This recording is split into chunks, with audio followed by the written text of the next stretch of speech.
പ്രതിവർഷം മരിക്കുന്നത് 80,000 പേർ. നടപടികൾക്കൊരുങ്ങി ബ്രിട്ടൻ. നമസ്കാരം, കൊട്ടാരക്കര മീഡിയയിലേക്ക് സ്വാഗതം. പുകവലി കാരണം പ്രതിവർഷം 80,000 പേർ മരിക്കുന്നുണ്ടെന്നും ഇത് തടയണമെന്നും ബ്രിട്ടീഷ് പ്രധാനമന്ത്രി കെയർ സ്റ്റാമർ. ഈ സാഹചര്യത്തിൽ പൊതുസ്ഥലങ്ങളിൽ പുകവലി നിരോധിക്കാൻ ഒരുങ്ങുകയാണ് Britain. Pub, restaurant, garden, stadium, കുട്ടികളുടെ പാർക്കുകൾ, ആശുപത്രികൾ, സർവകലാശാലകൾ എന്നിവിടങ്ങളിലും ഇവയ്ക്ക് സമീപമുള്ള നടപ്പാതകളിലും പുകവലി നിരോധിക്കാനാണ് ആലോചന.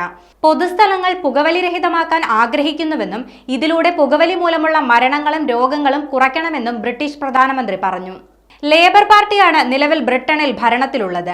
ലോകത്തിലെ ഏറ്റവും കർശനമായ പുകവലി വിരുദ്ധ നിയമങ്ങൾ അവതരിപ്പിക്കാൻ പദ്ധതിയുണ്ടെന്ന് പ്രകടന പത്രികയിൽ അവർ വ്യക്തമാക്കിയിരുന്നു. മുൻ കൺസർവേറ്റീവ് സർക്കാരും സമാനമായ നടപടികൾ പ്രഖ്യാപിച്ചിരുന്നു.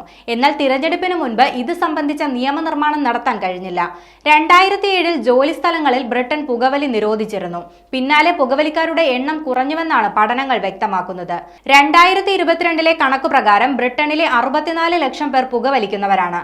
അതായത് മുതിർന്നവരുടെ ജനസംഖ്യയുടെ 13% പേർ. ഇറ്റലി, ജർമ്മനി, ഫ്രാൻസ് തുടങ്ങിയ യൂറോപ്യൻ രാജ്യങ്ങളുമായി താരതമ്യം ചെയ്യുമ്പോൾ ഈ സംഖ്യ കുറവാണ്. ഈ രാജ്യങ്ങളിൽ 18% മുതൽ 23% വരെ ആളുകൾ പുകവലിക്കുന്നുണ്ടെന്നാണ് കണക്കുകൾ വ്യക്തമാക്കുന്നത്. അതേസമയം ബ്രിട്ടനിലെ പൊതുസ്ഥലങ്ങളിൽ പുകവലി നിരോധിക്കാനുള്ള നീക്കത്തിൽ എതിർപ്പുകളും ഉയരുന്നുണ്ട്.